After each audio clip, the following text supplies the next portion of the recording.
come here to inspect the products before they bought them.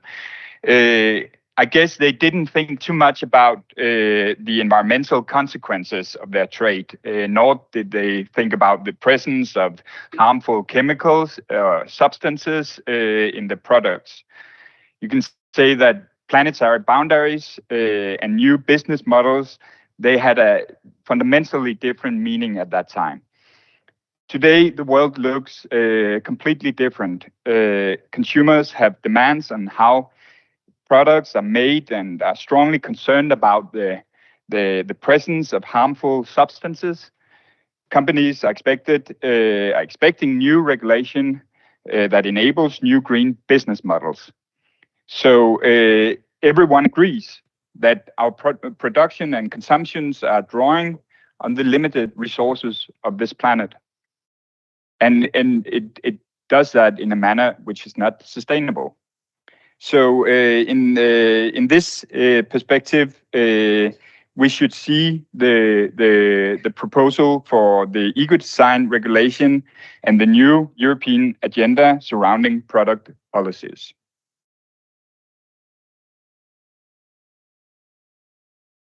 In the EU, 5 tons of waste is produced per person every year. 5 tons. And 60% of this waste is still being landfilled. If we continue the current consumption pattern, we will the amount of waste per capita will increase with 70% by 2050. In addition, the processing of primary materials causes 90% of biodiversity loss and accounts for 50% of greenhouse gas emissions. So this, in combination with increasing consumption, means that the outlook on the future actually seems very dark. If we look a bit broader, our consumption of products also poses geopolitical challenges. The war in Ukraine has clearly demonstrated our dependence on Russian gas.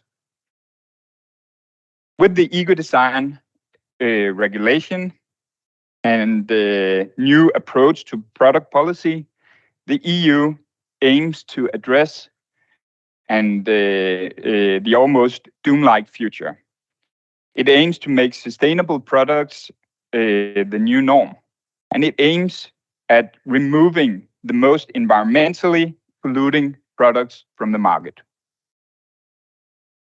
Oh, sorry. The new regulation builds on the success of the current eco-design directive, but it also expands the scope significantly. Focus is moved towards the design of products, which dictate 80% of the life cycle environmental impact. In other words, the regulation contains a systematic circular approach to products. And as I mentioned before, the expectation is that it also contributes to addressing the EU's geopolitical challenges. We see that the principles and the tools of the eco-design regulation is introduced in various other EU proposals. In particularly, this includes taking a life cycle approach to products in sectoral law, which includes a number of aspects, such as the ability to repair products, requirements related to substances of concern, providing information about products through the value chain, the introduction of digital product passports, and the possibility to set requirements on green public procurement. We have already seen how eco-design principles are introduced in other product regulations. For example, the battery regulation and the packaging regulation. The eco-design regulation is also used more specifically. For example, in the right to repair directive, that will introduce an obligation for producers to repair their products beyond the 2-year liability period. This means that if your phone becomes defect after more than 2 years, the producer, whether it's Apple or Samsung or Nokia, they will be obliged to repair the product. Another example is the Waste Framework Directive, which will introduce extended producer responsibility. The fees that producers will pay, that fee will depend on how the T-shirt, the socks, the jeans perform according to the eco-design requirements. And it will actually happen soon. We expect textiles to be adopted as one of the first requirements under the new regulation. The eco-design regulation is part of a broader new paradigm to product policy in the EU. These policies aim, in general, to promote a consumption of products that are better for the environment. The eco-design regulation targets the design phase, aiming at making products designed to last longer and ensure that materials can be reused and recycled at the end of life stage. But to promote the consumption of better performing products, consumers need reliable information. And that the next, so we start in the top and the next in your right. We need better information and reliable information about products' green credentials at the point of purchasing the products. The EU aim at activating consumers in the green transition via the Empowering Consumers and the Green Claims proposal. They aim to combat greenwashing and ensure reliable information to consumers. Next in line is the right to repair proposal. It addresses the post-purchase phase by aiming at increasing the rate of repairs. As mentioned earlier, producers of some products will be required to repair products beyond the 2-year liability. But consumers will also be able to get a repair form, which allows the comparison between different repair offers. Once products reach the end-of-life stage, the Waste Framework Directive is relevant in terms of ensuring products are handled according to the waste hierarchy. Here, the eco-design regulation will play an important role via information requirements that will provide recyclers and waste handlers with relevant information to handle the waste in the most optimal way to retain the value of resources. According to the Environment Commissioner Sinkevicius, the ultimate goal with the eco-design proposal is, and let me just quote, to kick off an era where products will be designed in a way that brings benefits to all, respects the boundaries of our planet, and protects the environment. I will now move on to a deep dive focusing on some of the key elements in the proposed regulation. The eco-design regulation expands the scope of the current eco-design directive. The present directive only focuses on energy-related products and mainly the use phase of the products. With the eco-design regulation, almost all products are included. And that also includes intermediary products such as iron, steel, aluminium. It does not cover food and feed and medicine, but the regulation covers much broader than the present directive. And it also focuses on the design, production, and the use phase. So it's also broader It's broader in a sexual way, but also broader in what it actually regulates. The regulation is a framework.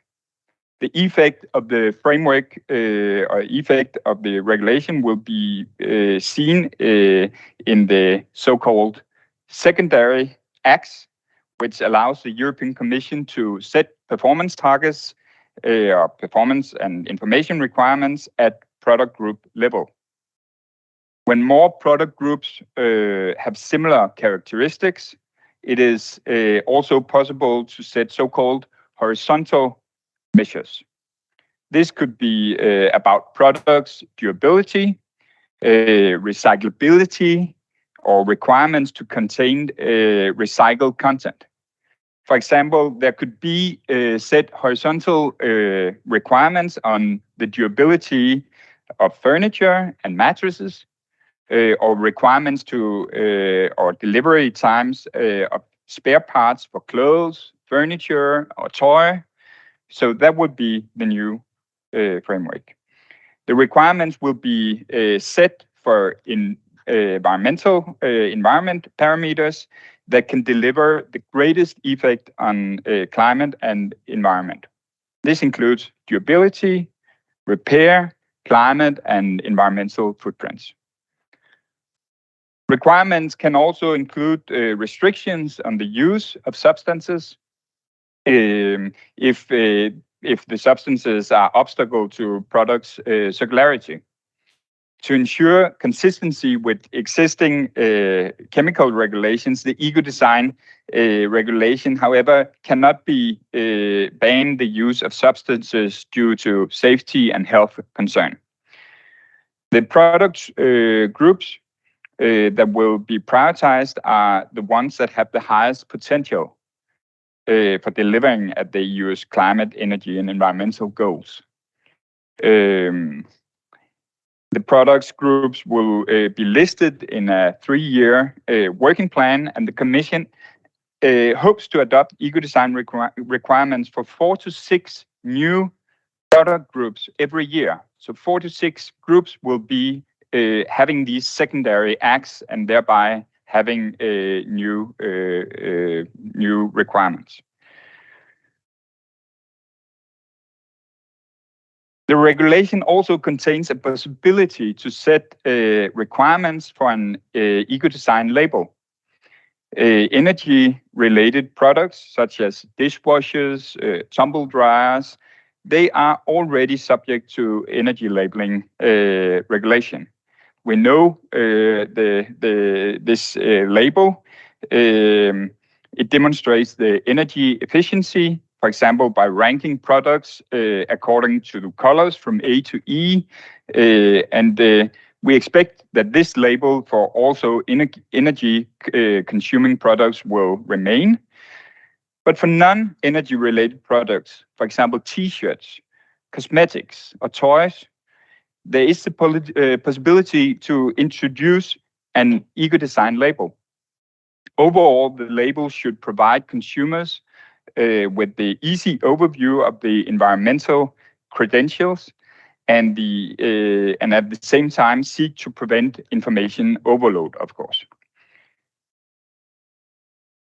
We expect that this would be harmonized across product groups, meaning it will look similar no matter if it's on a T-shirt or cosmetics or where you find this label. We could even imagine that the label would piggyback on the label for energy-related products, which consumers already know, and which is also very trusted by the consumers. For example, it could include a repairability score showing how easy or difficult it will be to repair the product, or it could include an indicator for the environmental footprint of the product. Our recommendation is to ensure it is recognizable for the consumer by standardizing this label. So let me just introduce you for a brief case study on jeans. where the performance requirements could include a requirement on how much carbon that can be emitted in the production of a pair of jeans. It would also be possible to set requirements on recycled material, limit substances that prevent recycling, and introduce a limit on overall environmental impact. The information available will depend on the actors. For consumers, it could include information about how many times the pair of jeans can be washed while maintaining its shape or color, and it could also include the possibility to repair the pair of jeans. We would expect a label where information is provided in an easily accessible manner. For recyclers, information could be about which substances are present in the product, or how to desample the pair of jeans to maintain the value of the material. The information requirement will mostly be on the digital product passports, and I'll get to that now. A European digital product passport should ensure information is transferred through the value chain. In the preparatory work of the eco-design proposal, the Commission realized that the loss of value of materials is often linked to the loss of information. The digital product passport aims to address this by making sure that information is following the product from the sourcing of materials to the end of life stage. So you can see, in other words, the digital product passports is supposed to be the digital twin to the product. The digital product passports will typically be accessed by a QR code or similar that can be scanned and take you to a website where you can get information about where the product is from and how it's made and its durability. The type of information to be included will depend on the product group, and access to information will be on a need-to-know basis, or need to be on a need-to-know basis. This will ensure that it's only the necessary information that is included, and also protect business-sensitive information. There already exist digital product passports, which you may come across from time to time. Nevertheless, to ensure free and fair competition, the Commission is currently developing a standard for the European digital product passport. There are a number of good reasons for the eco-design regulation to include the digital product passport. For companies, it can be used to improve transparency and traceability. It will help the fight against counterfeit products by allowing the verification of the product within the digital passport. In 2019, it was estimated that 119 billion euros worth counterfeit products were imported to the EU. It also has the potential to improve new and better management, allowing companies not to produce or buy more than which is necessary. So we have in the beauty sector, we already have a digital passport, and there you see that this passport has actually improved the accuracy between 50 and 95%. And one company working in the beauty sector, they have lowered their stockouts by more than 95% due to the digital passport. So it's also a benefit for the companies. It also provides new business opportunities, models such as product as a service, and it can boost the repair and remanufacturing and recycling sector by providing information about the products. For consumers, it is important to be aware that more information can lead to information overload. Information could therefore be limited to the use phase or to allow comparison between products via an app. Member states or authorities, the digital product passport will contribute to more strategic autonomy by ensuring the critical materials in the products are retained. This can happen from increased recycling, which limits the dependency on import from third countries.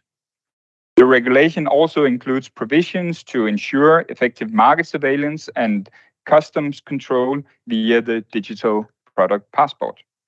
And finally, the information may support green public procurement by giving procurers easier access to relevant information. Another element in the eco-design regulation is a chapter on destruction of unsold consumer goods. In the original proposal, there were introduced an obligation for large companies to disclose information about the amount of discarded unsold consumer goods, and also to disclose how these have been discarded according to the waste hierarchy, as well as the reasons for discarding them.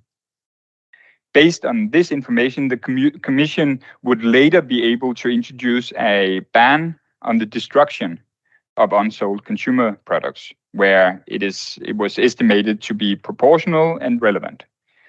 The possibility to ban the destruction of unsold consumer goods has proven to be a hot political topic.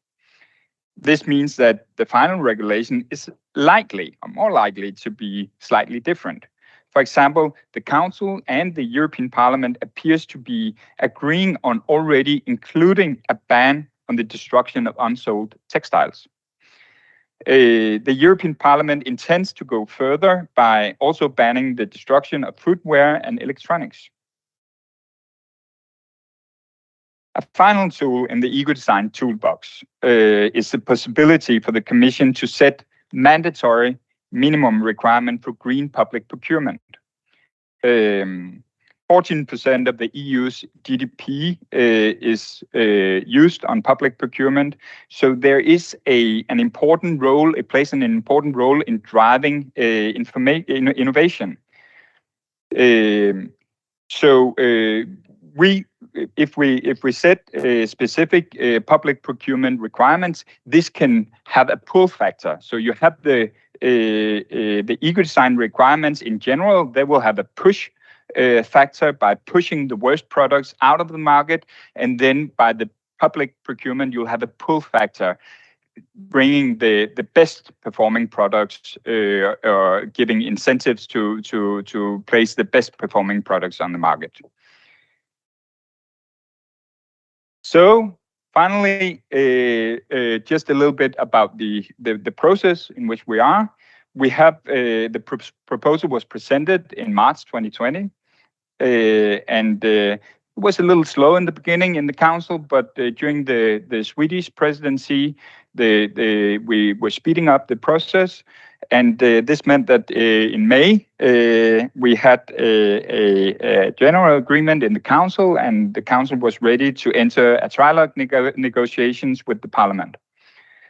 So we are in the final phase, and there are intensive negotiations on this between the Council and the Parliament to reach a final compromise. It's still much work to be done, but we hope that, as Gert also said, that this will be realized by the end of this year. Although the final regulation hasn't been adopted yet, the Commission has already started some work to make they hit the ground running, as you say. The Commission is currently working on the first 3-year work program, attempting to identify the non-energy related products that should be prioritized. And the Commission is also going beyond developing the work program on textiles, iron, and steel, the Commission already started carrying out preparatory studies indicating that these products groups will be the first in line. So we are moving in the right direction. And that would be my final word. The world has changed since people came here in this warehouse to buy and sell products. And the situation today is completely different. The world has become more complex and interconnected. There is abundance of products on the market. And these changes requires new regulation, and therefore we look very much forward to seeing this new framework from the EU. Thank you so much.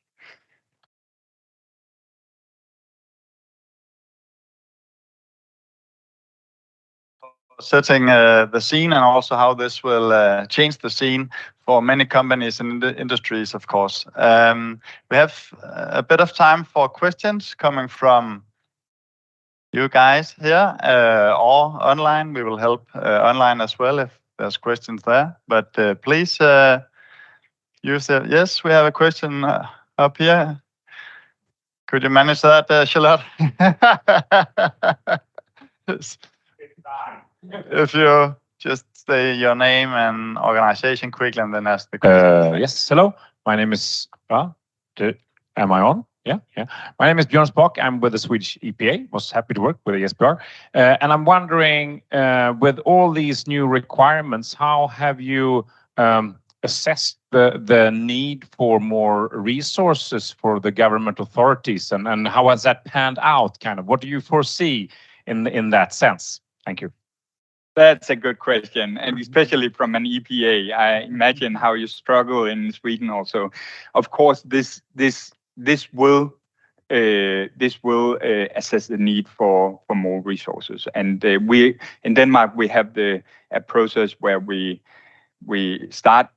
go to the government, get mandate for negotiating the regulation. When the regulation is finished, you have a compromise. Then we go to the government and look into the resources for the implementation. We have, of course, indicated that there is a lot of work to be done here. So we will have a very interesting dialogue with our Minister of Finance and other relevant ministries on the resource side in the later when the proposal is finally adopted. But I imagine that you have the same situation in Sweden since you bring up the question. Thank you. We can have a question more, I think. Yes, over here.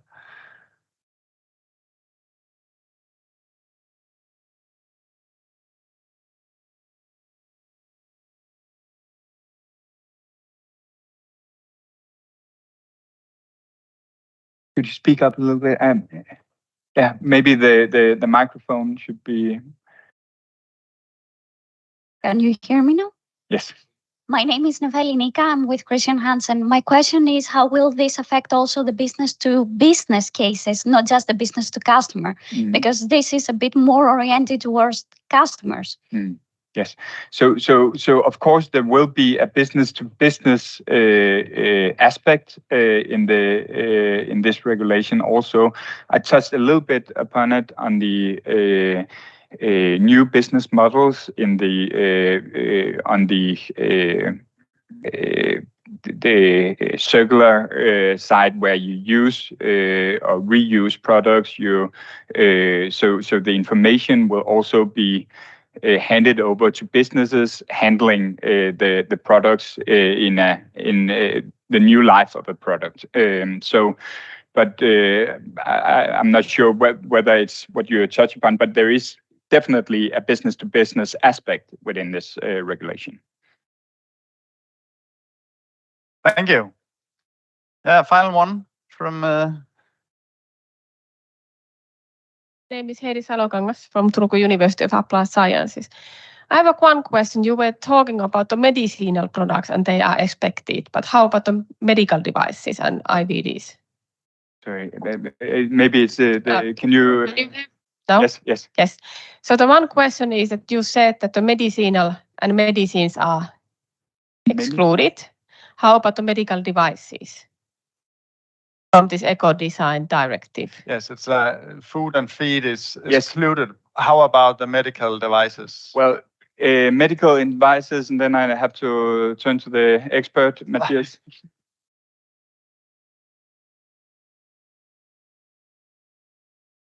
So Matthias, who is negotiating this for Denmark, he says that he needs to check, but he thinks that medical devices are excluded from this regulation. Thanks.